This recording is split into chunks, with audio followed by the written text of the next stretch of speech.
Welcome to Heaven Awaits. My name is Leigh, and I narrate the near-death experiences of those who have died and have seen the other side. If you enjoy these videos, please consider hitting the thumbs up, subscribe, and bell icons to be notified of new content.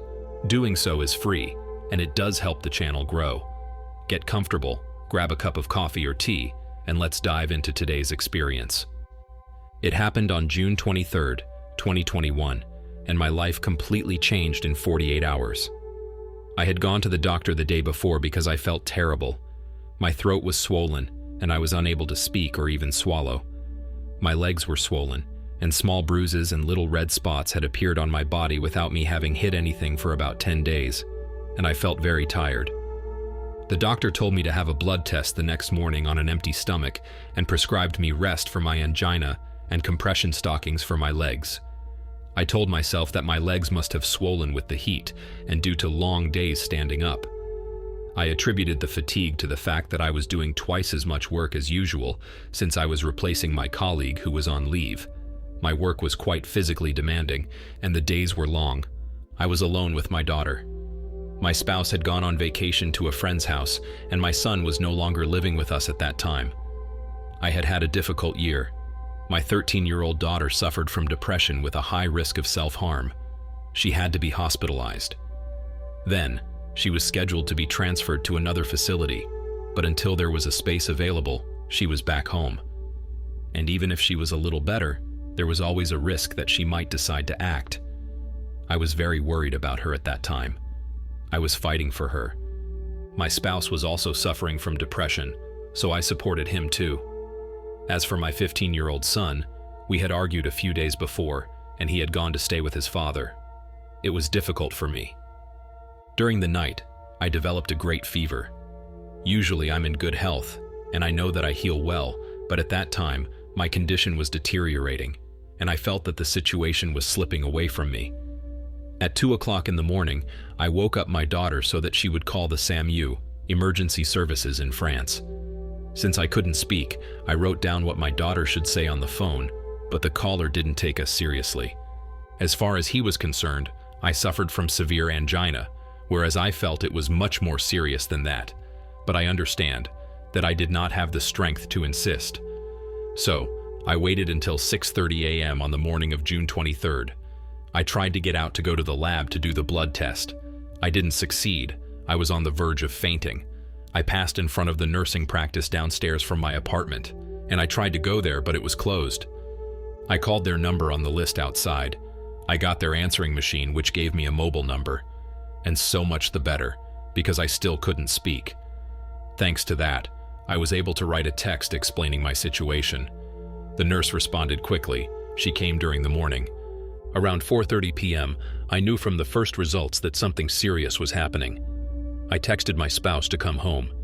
I had to insist because he didn't understand why I was cutting his vacation short. He ended up hitting the road. In the meantime, I received a call from my general practitioner who told me that I had something serious and that I had to urgently go to the hospital, that I was expected there because she had warned them of my impending arrival. I arrived at the hospital around 6:30 p.m. It was very difficult to walk. My body was exhausted, but I made it. Once there, I was impressed because I was greeted by a professor from the hematology department. And that was not good. Otherwise, it would have been a doctor, not a professor. She told me that I had acute myeloid leukemia, a blood cancer. She told me I was in danger because my results were very bad, that they would do their best to help me, but that it would be long and difficult. I thanked her in writing for telling me things as they were. My blood was acting weird. They couldn't insert a drip. At 7:30 p.m., the teacher decided to transfer me to the intensive care unit so that I could be taken care of more quickly if I suffered a failure, and to insert bigger catheters. The only way to save me at that time was to circulate my blood through a machine that would filter it. The doctors couldn't believe I was still perky with a blast cancer cell rate of 92% in my blood. I was no longer afraid now that I was in the hospital. Something told me to keep believing. I never lost consciousness. The catheters were inserted under local anesthesia in both groins and the neck. So, I had 7 or 8 people around me. I was hooked up to heart monitoring devices. The problem is that they couldn't manage. I saw them struggling. They looked at each other apologetically. They took turns, and I felt that they were experiencing difficulties. One doctor said, "I can't do it, it's not working." It was hard for the entire team. After a long period, around 10:30 p.m., I saw a kind of diaphanous light that invaded the room, intensifying and superimposing itself onto the physical world. It was soft and pure and wonderful, so shiny, but not dazzling. I felt that the light was pure love. I have no words to describe it better. It's much more intense than I can express. I felt so good, bathed in light, loved like I didn't know it was possible to love. I could see and hear the doctors and nurses very clearly, but everything was bathed in light. Nothing mattered to me anymore, except for this state of supreme well-being, as I had never been able to feel it before. An immense joy, my heart and soul filled with love, the body so light, as if I no longer felt it. But I didn't leave my body, I just didn't feel it anymore. I was in a state of perfect bliss, supreme enlightenment, happiness, and this love, so great that it's difficult for me to describe it. Then, I felt the presence of 3 people on my right, 1 closer to me and 2 behind. I didn't see them, but I knew very clearly that they were there. Their presence was distinct, very strong, and benevolent. It was as if I had known them forever, without being able to say who they were. They radiated love. They too were made of love. Then, I very clearly received the following message. "It's not your time yet, but you have a choice whether to stay or not. Know, however, that if you decide to stay, everything will be fine."